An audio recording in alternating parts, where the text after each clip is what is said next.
একটা কথা বলি, আমাদের জীবনে যে মানুষগুলো আছে আমাদের উচিত তাদেরকে নিয়ে সুখে থাকা। আপনার ভাগ্যে যে আছে সে আপনার হবেই, আর আপনার ভাগ্যে যে নেই সে আপনার হয়েও চলে যাবে।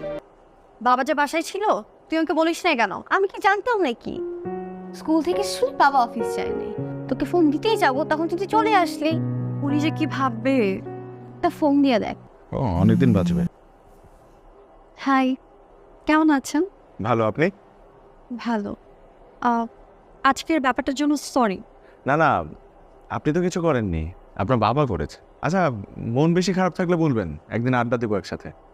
আমি এইটাই বলতে চাচ্ছিলাম, একদিন দুইজন মিলে কফি খাবো। আপনি ঢাকায় আসার পর অনেক চুপচাপ হয়ে গেছেন। ওকে যত ভোলার চেষ্টা করছে আরো বেশি মনে পড়ছে। আপনি ওই মেয়েটাকে বলতে পেরেছেন?